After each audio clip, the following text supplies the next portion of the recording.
Hey guys, welcome back. This is Donna Sharp with Holistic Wellbeing. Thank you so much for joining me here on day 498 of doing these lives one day before Mother's Day.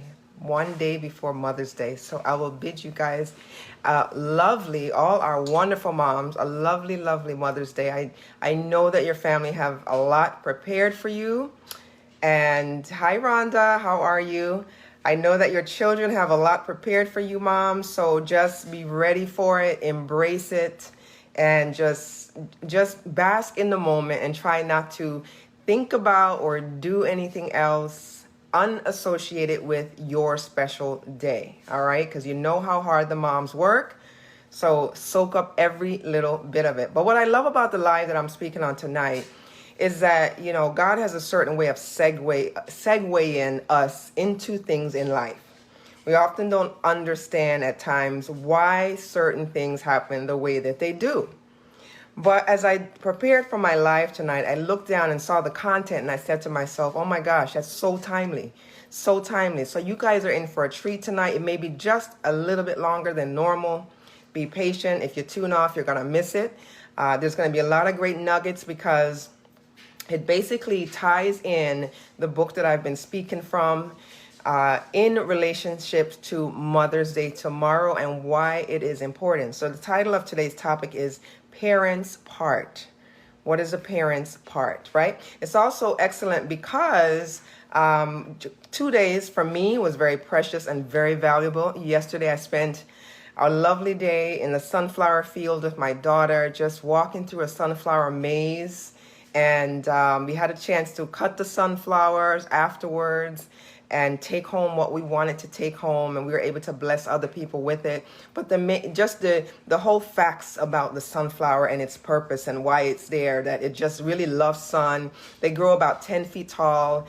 When you put them in the earth, it's nice because it actually helps to soak up any kind of metals from the earth, lead, mercury, chromium, all those great things, so it keeps the plant safe.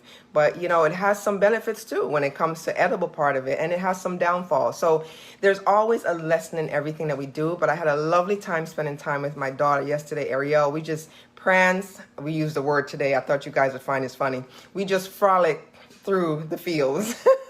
And you had to find your way out of the maze. It took about 30 minutes to get out of the maze, but they had other things there. You could also pick additional vegetables if you'd like, but we had a chance to see the 2 varieties of sunflower, and it was just out in the country, so it was absolutely incredible. And then you tune into today, another fantastic day. Had a chance to spend time with my daughter / photographer and my son. We were all able to take pictures together, and we went on another adventure. So we all 3 of us spent lovely time today, just bonding and just laughing and just doing crazy things. You know, we're all pretty funny and crazy. So that was also another amazing day. So my special thanks to my 2 children. I couldn't have asked for anything more. I am so blessed and so pleased that God placed these children in my womb and I'm able to birth them. I'm just ecstatic. And it's not because they're my children, but I tell you, I'm really proud of the things that they've done, their accomplishments. So there you have it. So the moments yesterday, they were basically irreplaceable. I couldn't go back and say, let me try doing yesterday again. A lot of people feel that they can just wait for tomorrow to do yesterday's project. But guess what? When you miss time, time cannot be replaced. So you never want to get yourself caught in saying, I should have, I wish I did, maybe I could have, right? So use the time wisely. Make sure it's very valuable and just move with it, right? There's a lot of things in life that many of us are doing that is not important if it doesn't tie into relationship and bonds that you're creating with your family. So this lesson tonight is going to be a good one. There's so many great nuggets in here. So if you have a pen and piece of paper, take notes. I'm coming straight from the book, 3 Steps to a Strong Family by Linda and Richard Airy. So I'm going straight from the content that they're speaking about, and we're flowing right in it. We've been on the subject now for a few weeks, and we'll be winding down here after a short while. Hi, Marlon. Thank you for joining. Welcome. So just stay tuned. Get your pen and piece of paper so you don't miss any parts of it. So Just as a quick review, the past couple of nights we spoke on how to prepare your children. We spoke on how to prepare them with investments, creating their own checkbook, making sure they understand how to deposit and withdraw, making sure they understand what not to withdraw, right? Creating those investment accounts where it's deposit only, or if they're tithing that 10%, taking that 10% off the top before they even get their money. You know, children, our teenagers especially, they get their money and they're like, woo, this is payday. So we've been speaking on developing a sound structure so that there is no interference with how our children should be planning for their future. You spend it all now, there's not going to be any money for later. So that's basically the whole premise behind this book. And there was many things that I spoke on the past almost 3 weeks now that these authors spoke on that is just very valuable as far as how we create a bond in a relationship with our family and our children especially. They are our future. So if we're not pouring the basic, most important things to them, for them to take away for the future, they may be lost because they're not going to get it taught out there in public. They have to get it from us, right? The true, organic information. And some of the things that school is supposed to teach them, they're not going to teach them that. So take pride in your own children and do it yourself, all right? So with that said, we're speaking about the topic tonight, as I mentioned, parents' part. And basically, there are going to be a couple of principles I'm going to speak about on this section. I think there's three of them. There's only 3 of them, actually. So there's 3 sections from parents' part I'll be speaking on tonight. All right, so get ready. Do you have your pen and paper? I hope you have your pen and paper, you know. So parents, don't let your principles of family economy be excluded. Remember, we spoke on family economy and how to keep the organization structure together in your family, right? Having the family bank at home and writing the name of the bank at home and giving them their own checkbook, giving them the feel of how to write it themselves, how to log in their journal, and all of those wonderful things, right? So just as a reminder, the principles to teach your children and yourself basically is just as a review, delayed gratification. They may have a nice chunk of money in their hands, but you want to make sure they understand, listen, you have to delay those wants, right? There's a difference between need and wants. We have to make sure that's painfully clear to them, because if we don't, then they may segue in the wrong direction. So keep them grounded, right? So earning, we spoke about earning, the opportunity of earning that money and what to do with it after, what to do before they even touch it. We spoke on that. Living within their means, not going above and finding something more expensive that they desire to have, right? They don't necessarily need it, and next thing you know, they ended up paying for it, because we spoke on the downfall of a credit card. Because remember, credit card can be nice and sweet, but I tell you one thing, if you have a balance that you spend on that card, you better be assured that you're going to pay back more money than you borrowed to begin with. So it doesn't serve you any purpose. So why do we want to do that, right? So remind them of that. And practicing the concept more than words. I mentioned you can speak to them all day long and talk to them about these wonderful things, but you want to make sure that they're putting this into practice, because it's not going to get embedded in their head. And then it won't give them the ability to be creative in their own sense, because they're not going to do what mommy and daddy do, you know. They're not going to do that. They're going to want to do their own thing, which is fine. They can curtail it however they want, as long as they're keeping the basic rules and concept behind it, all right? Because remember, we're all different, and they're also different. All of our children have different personality. I mentioned to you guys that one child is going to be totally different than another child. And just teach, just constantly teach them, help them to learn. When they're asking questions, be there and be upfront and honest with them. And if you don't know the response, moms and dads, make sure you let them know. You'll get back to them. Never tell them that you don't know, all right? Because you can find the response. Just spend the time doing that. And when you promise them that, make sure that you go back and tell them exactly what it is that they were looking for, all right? So the goal is to teach your children more than words, because we can talk all day long. I tell you guys all the time, people can talk some nice fancy words. You know, sometimes I see people, I see their mouth moving. I kind of tune out sometimes, because if I don't see that you're a genuine person, you're not giving me valuable information, I'm going to lock it out, right? So be upfront with people. Don't use people as a guitar string and play with them, all right? Be honest with them, okay? So the goal basically is to make sure it's just not words, but it's actually things that you're going to help them place into action. Now, here are 3 important challenges. Those are the challenges that I just spoke on that I'm going to share with you. And I'm just going to touch on some subtopics under them so you'll have some understanding. The first one is to cut up your children's credit card. You know, they prey on children. I don't know if you remember when we were back in college days and they had all of those credit card companies come to the campus. I remember that so painfully clear, right? I attended Morgan State University in Baltimore, Maryland, and I'll never forget on that hill, in that hall where we do a lot of the activities, there were all those vendors signing everyone up. And when I came to the table, me, not, in the age bracket that I was in college, not knowing any better, just going, oh my goodness, this is exciting. Wow, they're coming here for us. And, I was just honored that they were here for all the students. Then later on, as time went on, I realized, listen, this wasn't as a benefit to me. Signing us up for a credit card was not a benefit to me because later on I would have to pay that debt. And then I would have debts trailing me that may ultimately affect my credit.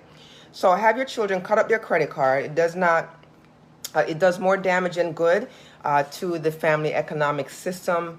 It ruins the stability that the habits, the proper journey that they should be on as far as men making and creating the right roles that they need to play in their life with their own money, right? So have them cut up those cards. So what we don't want is, because this is not sound financial practice, here's what we don't want. We don't want them spending money when they earn it. They have to learn how to save. If they have an investment or a savings account, you teach them to take 10% off the top. 10%, 100%, it's not far off the amount. So it's better if they take the money off the top when they don't even see the check. That way they're more in charge of saving the money that they're going to need for the future. And when it goes into that investment account, they won't even see it. They don't have to touch it. Because there's some things here in our future that's not necessarily promised. So you have to make sure you're having them figure those nest eggs out that they're going to need to help them survive, right? So getting things before they pay for it. You never want to have them get things before they pay for it. And this falls under the credit card concept. Yeah, you see all these wonderful things, you get it, but guess what? You're not spending that with your money. You're spending it on borrowed money that you're going to have to do something with it later, right? So show your children the values of debit card replacing credit cards. You know how convenient that is. And the reason is debit cards draws on your own money in your account. You're not drawing on someone else's money that you have to pay interest on. You're drawing on your own money because you know for sure when you use that debit card, the money has to be there. Because if the money is not there, guess what? You can't spend it. So that helps you to create the discipline that you need, especially if they're not disciplined. It forces us to keep records of what we spend with our checks. So we're always on top of it. We can see our accounts right away. You guys know that there's a lot of mobile banking, so you can see it firsthand as soon as you withdraw, as soon as you deposit. You can get all this information first, and it's very, very, very convenient so that you don't miss a beat, and you're making sure that there's nothing being overdrawn on your account, right? So credit cards, they have interest rates, and it's normally 3 to 4 times higher interest rate. Can you imagine? So they're really, really getting you. You're talking 23, 24%. You better believe they're getting their share. I don't care how pretty the card look, because these credit cards companies, they have a way of just enticing everyone. The card may look pretty, but guess what? You have to pay that money back later. So have them do away with it if you can, right? So credit card purchase, things that we really don't need, and we basically just need to stay and live within our means and with the things that we can afford, all right? So saving 10%, we just spoke on that. That's the second one. I touched on that sporadically from the beginning of this live, but here you go again. This is the second principle, the second things that we don't want. You want to save 10%, that we do want. Save 10% off the top, live on 90%, right? And adjust your expectations. So if you have a big chest and high hopes of everything and you don't have the money there to back it up, you might have to revisit your thought process, right? And revisit your plan. So adjust your budget to cover slightly less spending Remember, if you adjust it to slightly less, then you'll ultimately stay exactly where you need to be. Set up a separate account, 10% of your paycheck deposit in each time. You want to make sure that it's going into that account so you're not seeing it right away, because the temptation is once you see it, it's going to get spent. Unless you're someone with great discipline, because there are some people that really have great discipline and they'll save the money like they're supposed to and keep focusing on what they do have to work with, right? So the benefits are you develop an independence and a self-reliance with your children, because if you're showing them how to do this, they're going to appreciate you more in the future. They may not see it right away, but when they become adults, young adults, and they get a little bit older, and they start earning their money, and they see that mommy and daddy don't have money that grow on trees, and that when we get the money, we have to make payment expenses, then they'll soon realize that, wow, this is a tough process. I didn't realize that we had to dish out all this money to everybody else, and then we take our share. How does that work, right? We get our money and we pay rent, we pay lease, we pay water, we pay electric, and by the time we cover all those expenses, we look back and then that's what we see what we have. So why not take the 10% off the top, your 10%, right? And keep ourselves in the right order so that we're not worried about stripping ourselves totally. We'll have what we need, because after all, you do work very hard to get that. And then when you get the credit card on top of that, then now you're adding more misery. So that's one of the reasons why you want to cut up those cards, right? So it allows your children to develop independence, because you want to make sure that you give them that. If you don't give them any kind of independence, then what's going to happen is they're gonna walk like they have two left foot when they get older. They're not going to know what to do, what the appropriate direction to take, the steps to go, move. They're very innocent, but they desire to learn a lot. And when we pull back on the information that they need to learn, then we are cutting them short of where we need to be in our role as parents with them and to them, right? And it also gives them self-confidence, the confidence that, wow, I have my own money, I'm working with this. But I always would encourage you guys, just stay close, don't go too far, because chances are they're going to have questions, and you want to be there to answer those questions for them. So here's the result that you'll get. Over a few years, small amounts consistently saved, invested, left alone, it grows the interest that you need, and it goes on to be compounding and grows in a surprising amount of sum. So again, it's that D word, discipline, and the activity you're using to ultimately achieve the goal, right? So here's number 3. I mentioned to you guys that there were 3 of these. And again, just as a reminder, these are 3 important challenges that we face, right? So the third one is take inventory of the items that we prioritize, our values, place emphasis on. So many times I will tell you there are people in this entire world that place emphasis on the wrong things. And my biggest advocate is people pouring into other people. I can't tell you how many times we have individuals taking full advantage of other people at their own expense, right? So don't place value on things or promises that people make to you. The same rule of thumb goes that I just spoke about. You want to make sure that if they're telling you something, they're physically putting it into action. And if they're not putting it into action, you will soon see that. And that's when you need to make a decision on exactly where you need to go with that particular area that you're working on, right? So we prioritize value and place emphasis on material things instead of relationships. So relationship, guys, just in case you're not aware of this, relationships is what really matters. Spend your time and energy on relationship, because remember, when you expend all your energy on all these other things, what are you doing? You're just now deleted all the time that you possibly could have spent improving yourself, right? Or improving those relationships and creating them to be very valuable and genuine relationships. So when you expend the extra energy, then you're going to tap yourself out and you won't have nothing else to give. So let's just do it right the first time. A healthier, beneficial attitude towards life is of great value.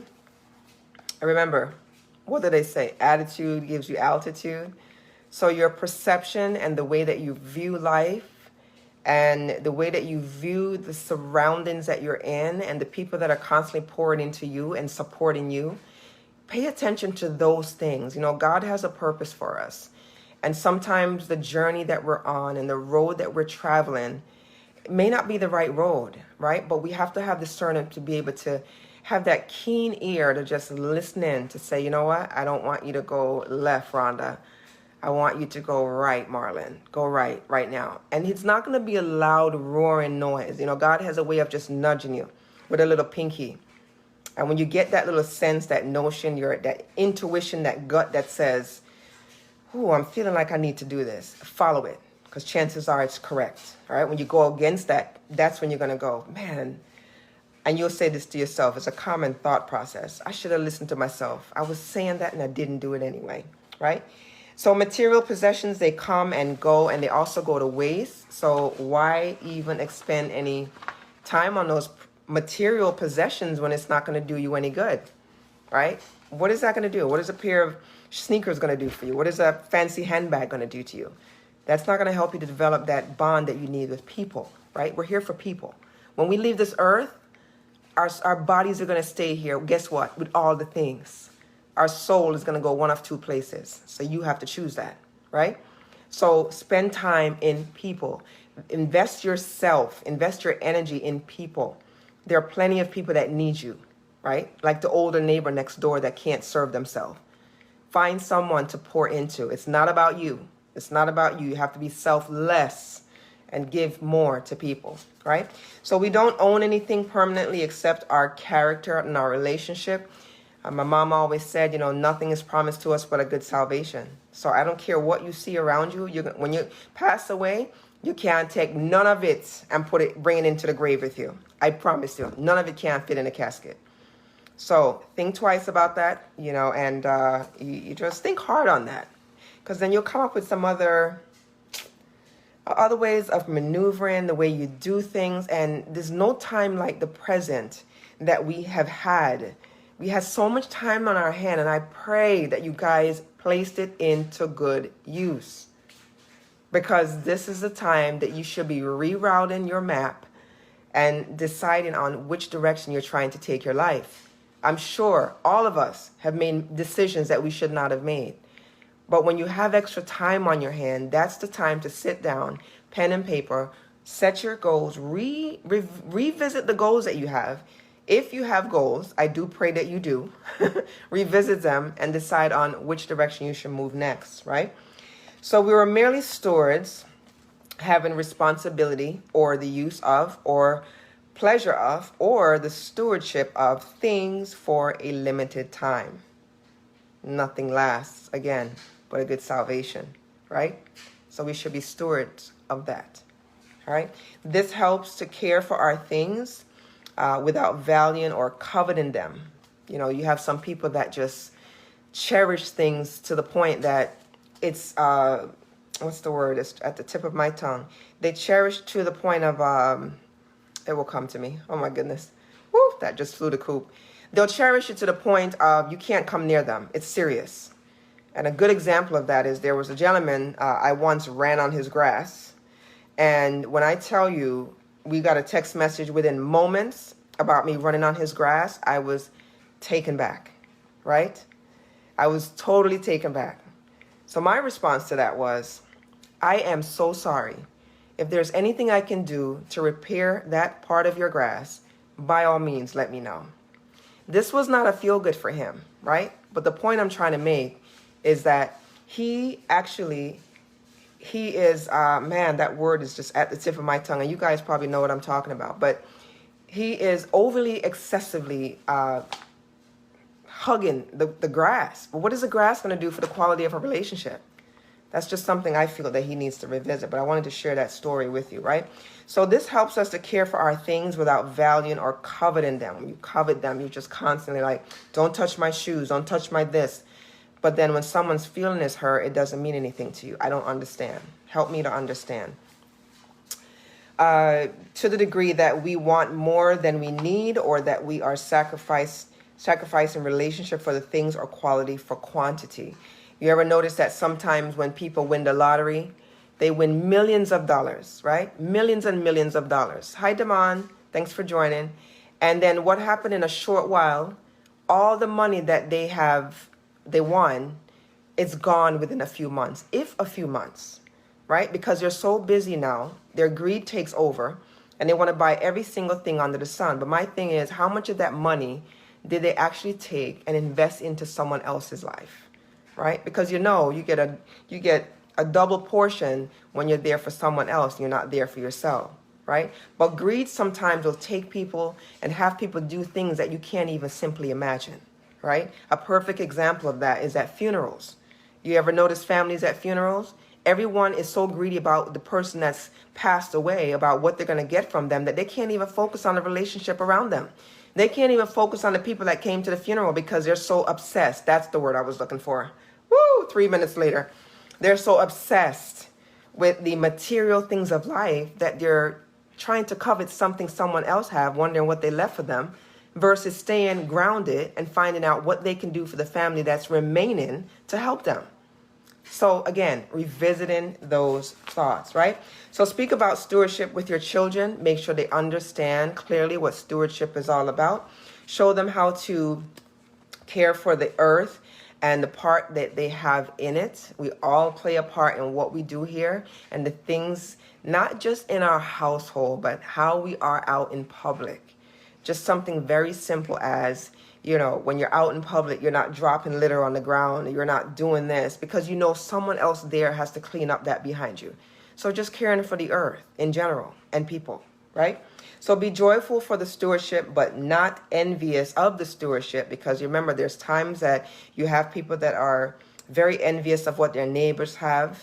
And they're just like, oh my goodness, how did they get this fancy car? How did they get that fancy house? That's none of your business.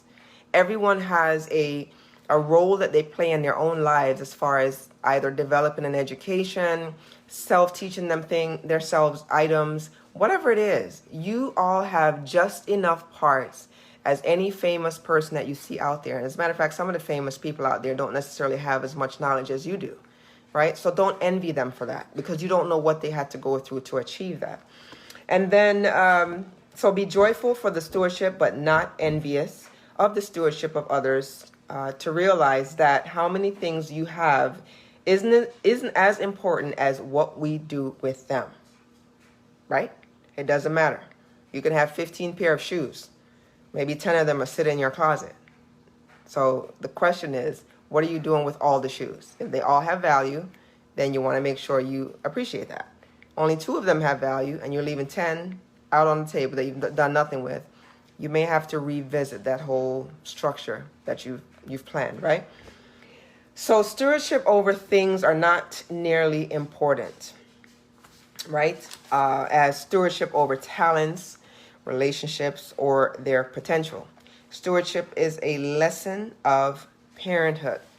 So we actually went through that quicker than I thought, because there's so many great nuggets in this section tonight. I just really had to caution you not to get off the live, because you may miss something. And I do pray that you have your pen and paper, because that's a lot of content in this parents part topic for tonight that I feel that you guys can share with your family members and friends. So I want to read this very last section to you, and then we're going to close for this evening, because I just feel sometimes there's parts in here I need to read verbatim to you. And it says, our children are ours, not in the ownership sense, right? Remember, you don't own things. You don't physically take control of people. There's some organizations that do that, and all the people run to them. So be very conscious of that, right? This in the stewardship sense, they are most important and most consequential stewardship. And as parents, we can give no greater lesson to our children than showing them what stewardship means in our family settings. The idea of stewardship is the key to our approach to earning, saving, and spending.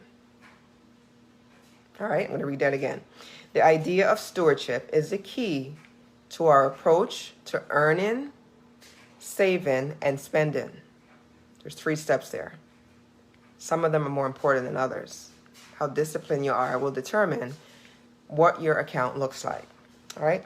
Our goal in teaching our children about money and finances is not to produce budgeting capitalists or acquisitive children. It is to produce good stewards who will pass the same lessons of responsibilities on to their own children. Because remember, one day, unless they decide not to have children of their own, they're going to replay the roles that you have prepared with them. It may not be the exact same way, but it's okay because we're all creative beings. So whichever way they decide to do it, it will be up to them. But they will take the basic that you have taught them, right? Because remember, we're not here on earth for long. When we pass on, our children are going to pull on our legacy. So we have to make sure we're pouring the right things into them. So listen, guys, that's all I had for you tonight. As if that wasn't enough, that's a whole heap of information, right? But I thank you for being patient. Those of you that actually has been very diligent in following the lives. This is my day 498, and in just about 2 days, I will have approached 500 lives since January 1st of 2019. And it gives me honor. I'm very humble because I know that this information is there for a reason to serve your purpose, not for me. So when I get these text messages about, oh my gosh, I love what you're doing, I appreciate all of that, but understand that I'm just being used as a conduit. I'm just being obedient because I know this is the information that so many people need out there. So as I mentioned, I will never ever just tag anyone in my lives. It is up to them. Whoever God calls to bring them to me, that's what I want.